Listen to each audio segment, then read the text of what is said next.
নমস্কাৰ ছাত্ৰ ছাত্ৰীসকল ষ্টাডি উইথ গৌৰী ইউটিউব চেনেলৰ অন্য এটা ভিডিঅ'লৈ তোমালোক সকলোকে স্বাগতম জনাইছোঁ।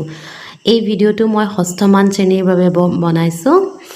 ষষ্ঠমান শ্ৰেণীৰ মই তোমালোকৰ অসমীয়া কিতাপখনৰ প্ৰথমটো কবিতা সবাতোকৈ আপোন, যিটো আমাৰ অংকুৰণ খণ্ড আছিলে, সেই খণ্ডটোৰ কবিতাটো ইতিমধ্যে তোমালোকক মই ধুনীয়াকৈ বুজাই দিলোঁ। তোমালোকে নিশ্চয় বুজি পাইছা। আজি মই তোমালোকক এই কবিতাটোৰ প্ৰশ্নোত্তৰসমূহ কৰি দিম। কিতাপত যিখিনি প্ৰশ্নোত্তৰ আছে সেই প্ৰশ্নোত্তৰখিনি ধুনীয়াকৈ মই তোমালোকক বুজাই দিম আৰু লগতে তোমালোকক মই ইয়াত লিখায়ো দিম। তোমালোকে কিতাপৰ পৰা যেতিয়া পঢ়িবা বা এই ভিডিঅ'টোৰ পৰা যেতিয়া পঢ়িবা, তোমালোকে বহীত ধুনীয়াকৈ লিখি ল'বা, কাৰণ লিখি ল'লে তোমালোকৰ বেছিকৈ মনত থাকিব।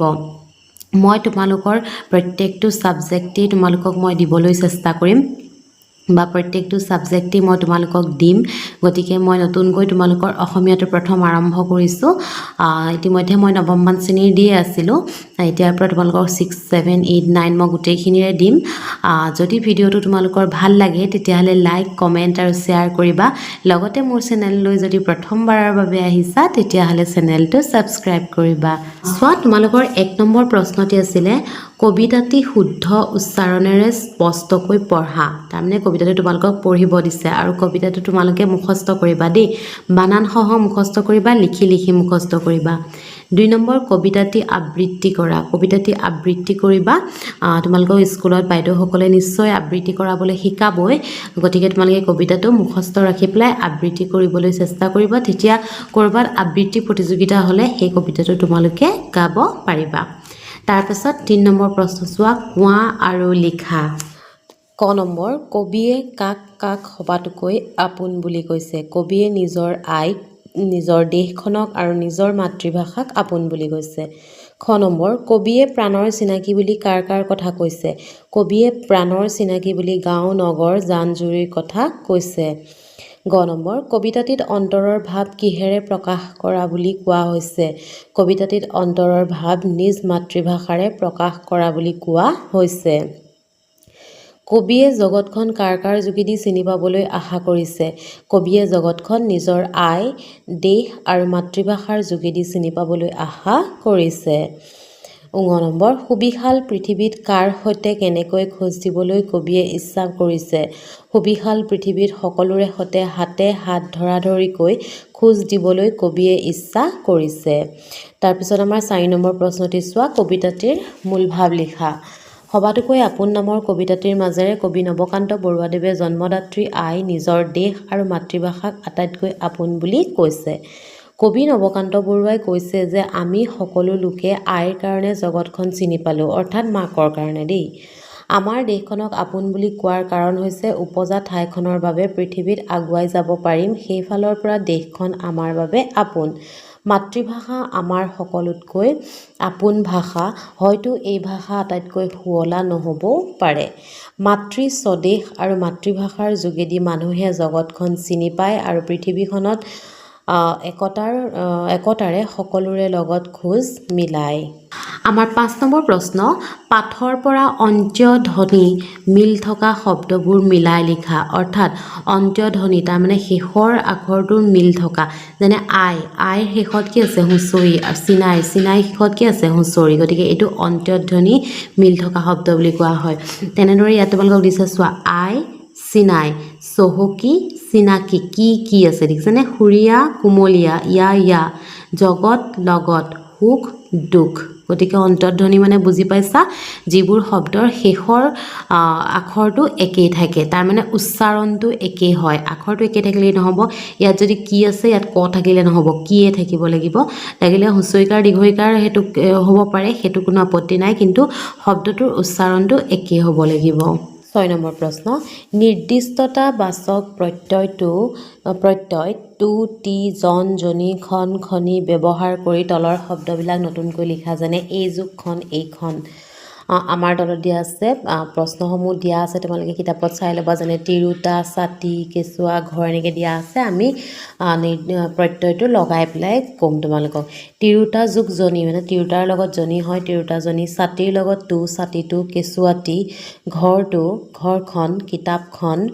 ছোৱালীজনী, ফুলনিখন নৈখনি পৰ্বতখন ঠিক আছে তাৰপিছত 7 নম্বৰ প্ৰশ্নটো চোৱা বাক্য ৰচনা কৰা বাক্য ৰচনা তোমালোকক মই লিখি দিছোঁ তোমালোকৰ যদি এই বাক্যকেইটা ভাল নালাগে তেতিয়াহ'লে তোমালোকে নিজৰ ইচ্ছামতে বাক্য ৰচনা কৰিব পাৰিবা অৰ্থাৎ তোমালোকৰ যিটো ইচ্ছা তোমালোকে অৰ্থ ওলোৱাকৈ এটা বাক্য লিখিলেই হ'ল দেই এইকেইটাই যে লিখিব লাগিব এনে কথা নহয় তথাপিও মই তোমালোকক দি দিছোঁ শুৱনি পকা ধাননি পথাৰখন দেখিবলৈ বৰ শুৱনি হৈ পৰে সুৰীয়া বিহু গীতবোৰ বৰ সুৰীয়া ধুনীয়া তগৰহঁতৰ ঘৰৰ সন্মুখত এখন বৰ ধুনীয়া ফুলনি আছে চহকী গাঁওবুঢ়াৰ ঘৰখন পুৰণি চহকী কুমলীয়া গছৰ কুমলীয়া পাতবোৰক কুঁহিপাত বুলি কয় সুবিশাল আকাশখন আমাৰ মূৰৰ ওপৰত আছে এতিয়া 8 নম্বৰ প্ৰশ্নটো চোৱা কবিতাটিৰ পৰা জুৰীয়া শব্দবোৰ বিচাৰি লিখা অৰ্থাৎ জুৰীয়া যিবোৰ শব্দ আমি একেলগে উচ্চাৰণ কৰোঁ অকল এটা শব্দ আমি উচ্চাৰণ নকৰোঁ আমি কেনেকৈ কওঁ